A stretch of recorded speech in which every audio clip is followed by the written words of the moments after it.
Ever onward go the Clone Wars, and with this video we enter into Season 3.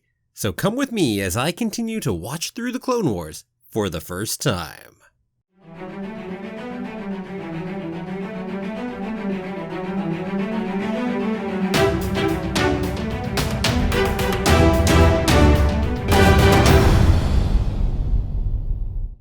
Well, hello there!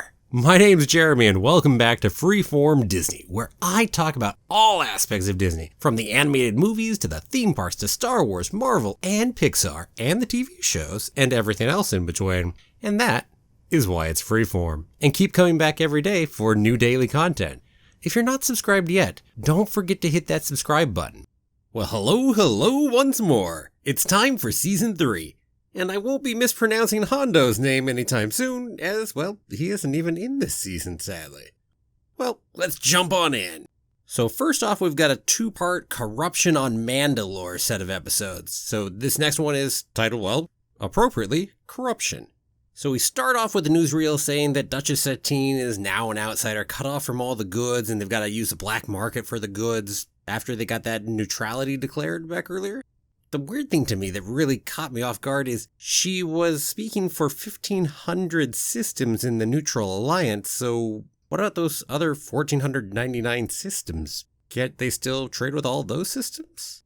I feel like I'm missing something there that either wasn't explained or the episode just didn't care. Not sure which.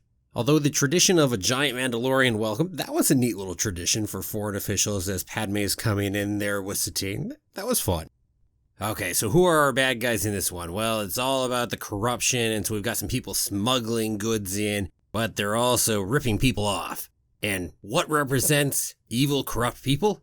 A snake-like species, of course. I mean, gotta make them look like snakes. Let's see, let's jump forward. Oh, the council member who responded to Padme. Gotta say, had a point there. It was a little hypocritical of her to go lecture the Mandalorians about corruption when she's a member of the Senate. Yeah. A little bit of corruption right there. At the dinner that evening, Padme and Satine have intriguing new outfits. Always gotta have a good few outfit changes, to be sure, but these ones are nice. Good old Season 3 and some more animation, right? And on that note, definitely seems the graphics are a little bit better again here as we enter into Season 3. A little bit more details in the faces than before. Not the big change between Season 1 and Season 2, but definitely a noticeable difference. So we move onward through the episode. And the Prime Minister is acting more than a little odd throughout the course of the episode. Not that we'll find out before this episode is over that he's actually the one behind all the corruption. And let's just start jumping on through because it's not the best episode in the world, although it's got a number of fun things in it too, as I've mentioned already. And also, heck, you get near the end, and Padme really gets to go kick some ass. I mean, we know Padme certainly can do action, and she certainly gets to do a little in this one. Oh, and while we're talking the action, I love how the security guards just happen to have flamethrowers in their vehicle they can go grab out just at a moment's notice. Gotta wonder what else they use those flamethrowers so much for that they have them right there ready to grab at a moment's notice. A lot of things to burn down over on Mandalore. Anyway, so yeah, I mean, the episode had some good intentions. It was really ham-fisted in the way it went about it. At least that's how it felt to me. And it was neat to see Padme and Satine a little bit. So yeah. There you go, let's move on to the next part. So the next episode is called The Academy. And essentially we swap out Padme and bring in Ahsoka this time around to continue the Corruption 2-episode arc. So Ahsoka is brought in to go quote-unquote teach at Mandalore's Royal Academy. Teach the young and future leaders and expose them to good ideas. Although really, Satine had Padme reach out to the Jedi Council, who then sent a Jedi over to Mandalore in order to help root out the corruption that was on Mandalore. Or at least that was Satine's intent for it. Now, Anakin also has a quick appearance with Rex, even a briefer appearance, and hey, we even give Kit Fisto a mention here. They're not the focus of this episode. It's really especially about the cadets, and definitely Ahsoka too. So we get to meet these new cadets over on Mandalore, who the leader of their little group is called Corky, who is the nephew of Satine. And they're interesting enough, although it doesn't feel like we really get to know them all that well. I will say, whatever it is they're learning on Mandalore is some scary teaching. I mean, after all, in that first class where Ahsoka's teaching, one of the cadets raised her hand and says, well, if you don't trust your leaders, isn't that treason? Holy shit. Damn. If that's what you're teaching them. Whoa. Even the act of not trusting your leaders is treason. Wow. Okay. Well, our group of 4 cadets learns from Ahsoka about looking into things, and so they sneak into a warehouse to see if there's really a food shortage or if it's just corruption. And, well, as is probably unsurprising here, it's corruption. So we've got unmarked Mandalorian police, off-world or aliens, and someone in a cloak. Could it be the Prime Minister under that cloak? But they won't realize that for a little bit. Before that, well, the cadets go ahead and go talk to Auntie Satine to go ahead and try to get her to do something, but Satine kind of just brushes them off. Way to go, Satine. Way to go. And so what do they do next? Well, who's the other leader on the planet? It's the Prime Minister, so let's go talk to him. And the Prime Minister, being completely unsuspicious, says, oh, meet me tonight, over at this little out-of-the-way location, and make sure to bring the recording with you, and also everyone who is there in that warehouse with you. Not suspicious at all.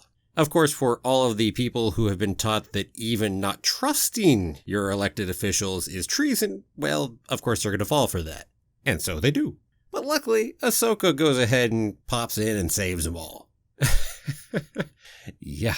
And so the whole episode works its way to a climax because I guess the Prime Minister decided he'd go ahead and attack and take Satine captive so as to try to charge her with treason because maybe she heard something from the cadets and that was just too dangerous and yada yada yada yada.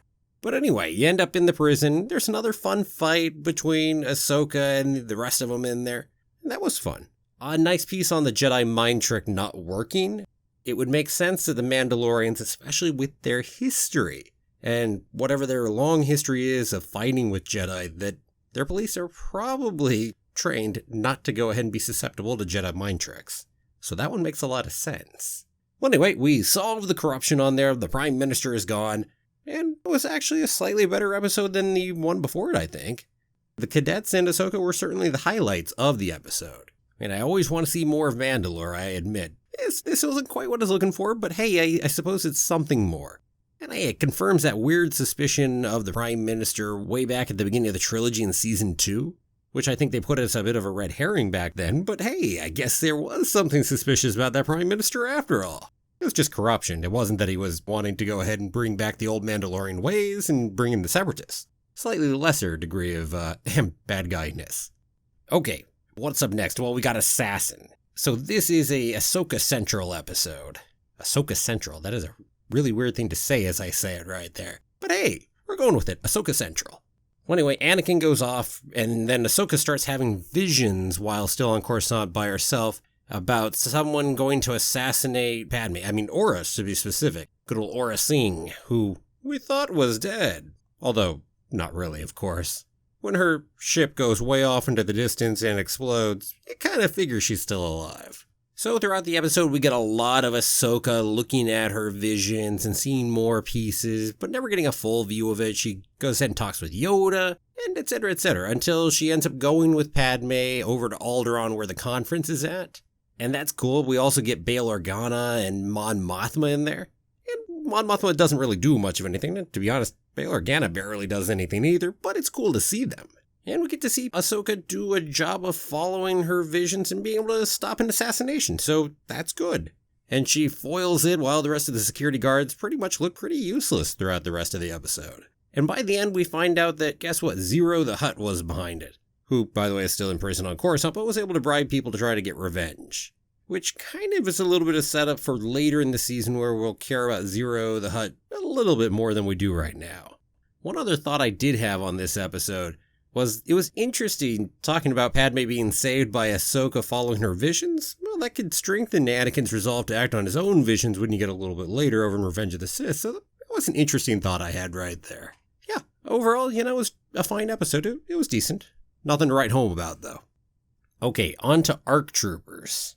So this is kind of a third part to some of the episodes we've had in the past with Fives, Echo, and Heavy, and also in the first one, 99. So to start off with, this whole episode is a big attack on Kamino because Ventress is over there and Grievous comes in with his fleet, but it's really a big subterfuge to go ahead and put down a bunch of scrap-looking pieces that are actually pieces to be able to build ships and bring in all kinds of troops. Whew, okay.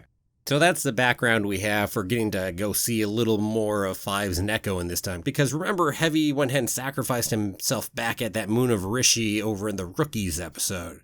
But in the episode chronologically before that, we were back on Kamino, and Heavy had given his medal over to 99, who had really helped convince him to continue in the effort of becoming a full-blown clone trooper. So we get a neat little reunion between Fives and Echo with 99 in there. And that was neat. I wish we'd played a little further into it, to be honest. But it was nice seeing that. And in the end of the episode, we work our way to a sacrifice of 99. I always like more meaningful sacrifices. I mean, this one has meaning as far as the character and what he meant to the other people. But his sacrifice was... So they get to the point where they're defending the barracks. And we've got Fives, we've got Echo, we've got Cody and Rex. And then we also have a bunch of clone cadets. Intriguingly, these are some of the same clone cadets that we went ahead and saw back last season. So that was actually neat. We actually brought back in good old Jackson, the crew right there. But anyway, so they're fighting off the droids that are coming over and trying to attack the barracks. And they're giving them a good beating. It looks like they're getting close, but they're running out of certain ammunition. So especially some of the bombs and such. So 99's like, oh, I'll go off and get them. And he kind of runs in the middle of the hall with droids shooting. And well, unsurprisingly, they shoot him and kill him. Surprise, surprise. And then the rest of them finish shooting the other droids and they win. That's over. Which really is the sad part. It's like, if you just waited, say a half a minute, the rest of the droids would be dead. So it was a really useless sacrifice. So, I don't know. I wish the sacrifice had meant something more in that sense. And maybe if we gotten to see more of the impact of 99's sacrifice and how it really affected Fives and Echo, maybe that would have made it mean a little more too. But we just didn't give enough time to that either. We gave a little time and then dashed on off to the rest of it to go finish up the episode because we were kind of running out of time and had a few things to finish up. And I think that's where some of my problems on this one come from. The real strength of the other two episodes in this, looking at that first one where we first meet Fives and Echo and Heavy and 99, and also the Rookies episode, their real strength, yes, they have some action in them and whatnot else, but their real strength is in their characters. And I just don't think we were really able to give them enough screen time to really get into their characters. And it probably doesn't help that you've got Fives, Echo, 99, Rex, Cody, Anakin, Obi-Wan, Ventress, Grievous, and Shaak Ti too.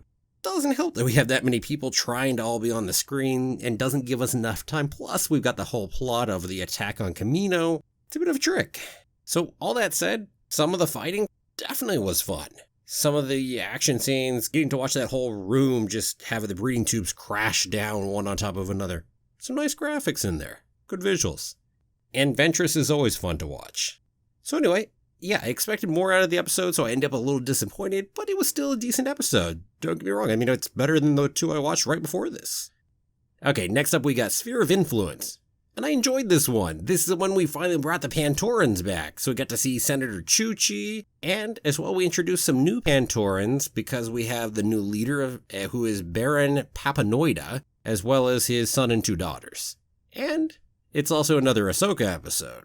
I mean, if you remember from earlier, I was definitely hoping to see some more of Pantora and also definitely Senator Chuchi, who seemed interesting from the one episode we've really seen her in. We've got a couple cameos since, but not anything more focusing on her.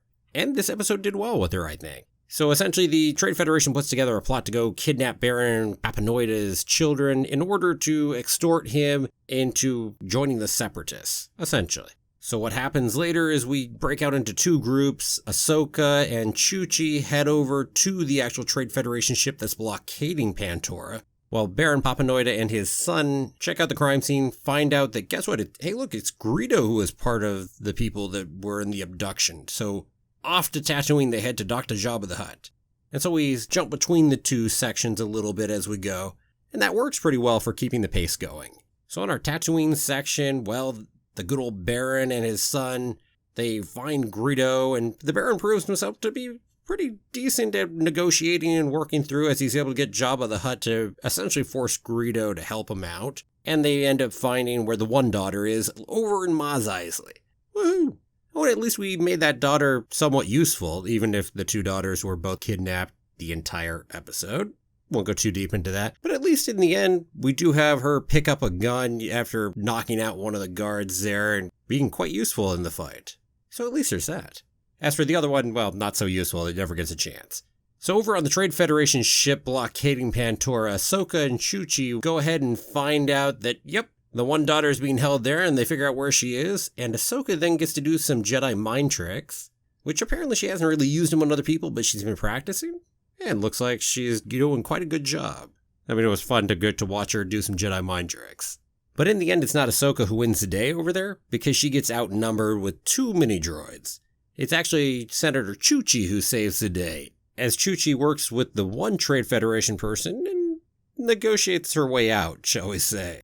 And this does mean that in the end, the Trade Federation does get away with it, but in exchange for putting in a good word, shall we say, for the Trade Federation, and allowing them to get out of their culpability by just blaming it on this one guy. It wasn't the Trade Federation as a whole. It was this dude over here, and he was corrupted by good old Newt Gunray and the Separatists.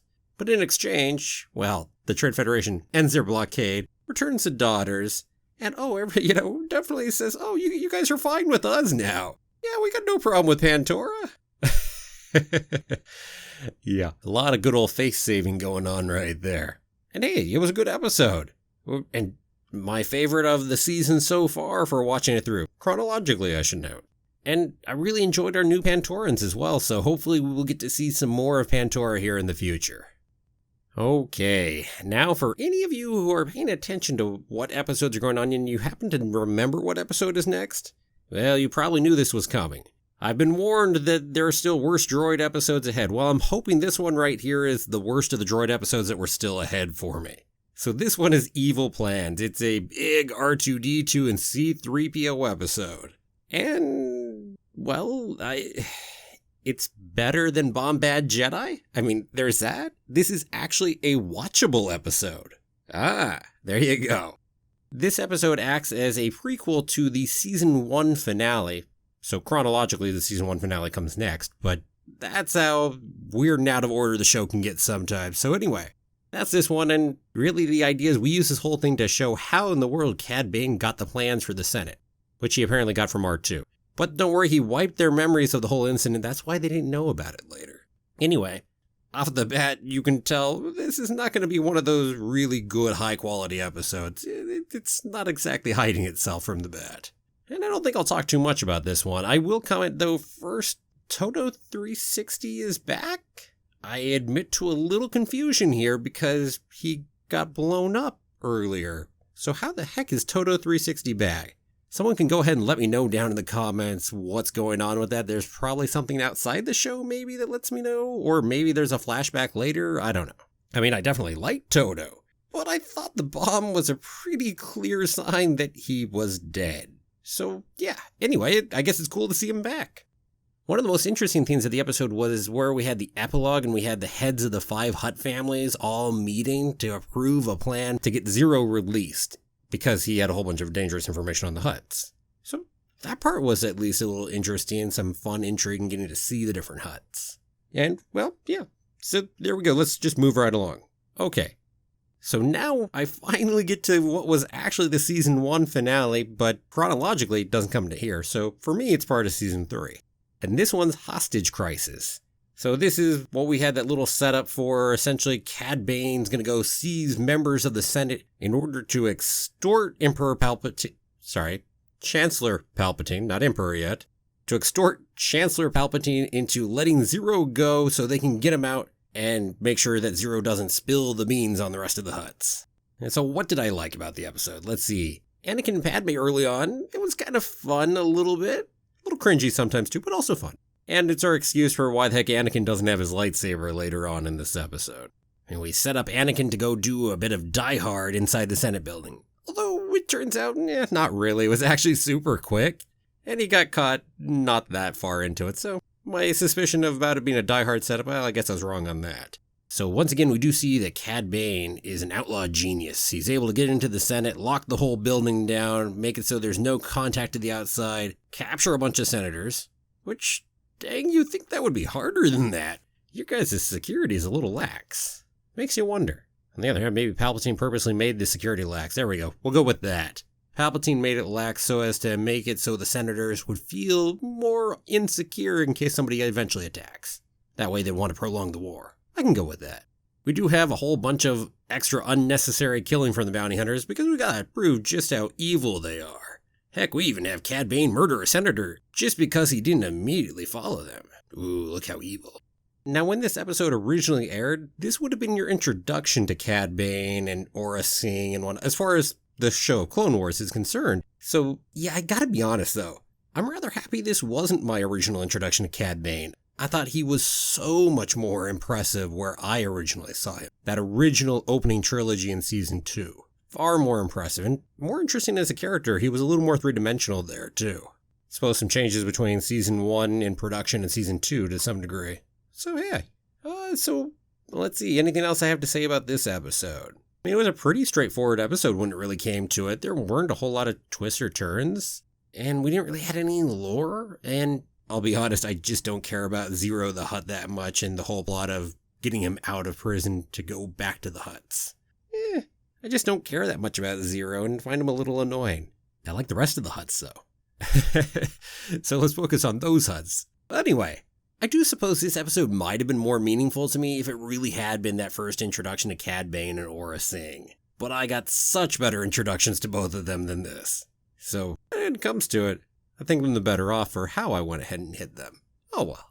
Now this whole Zero escape thing has one more episode that will actually come in it that's related to the ones before, and that I think is the best of the bunch.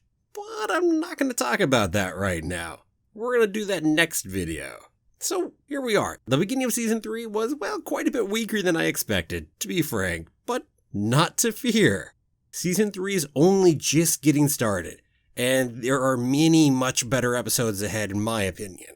And hey, you might disagree. Maybe some of these are some of your favorite episodes and you think I'm crazy. Perfectly fine, not a problem. Now, for the rest of the videos, this is a chronological viewing of Season 3, so there are actually 22 episodes this time around, and there's such a ton of really good episodes later on that I'm going to go ahead and do Season 3 as 3 separate videos because I really don't want to do an hour-long video on the back half of the season. And with how long my last couple of videos were, I do worry about that one otherwise. And just to go give a tease ahead for those couple videos, still ahead for me in Season 3 are both my new favorite arc of the entire series so far, as well as my new favorite episode of the entire series so far. So when I said there's good stuff coming, yeah, definitely in my opinion there is good stuff coming. And so I'll be back again next week to continue Season 3. And until then, what about you? Did you struggle with the first part of Season 3 like I did here? Or maybe you think I'm crazy and it was a great beginning of the season. Let me know what you thought down below in the comments. And thanks for watching. If you liked the video, don't forget to go give it a like, share it with anyone else who would too, and don't forget to subscribe if you haven't done so already. I'll see you back here tomorrow for another new episode of Freeform Disney. Have a magical day, and may the Force be with you always.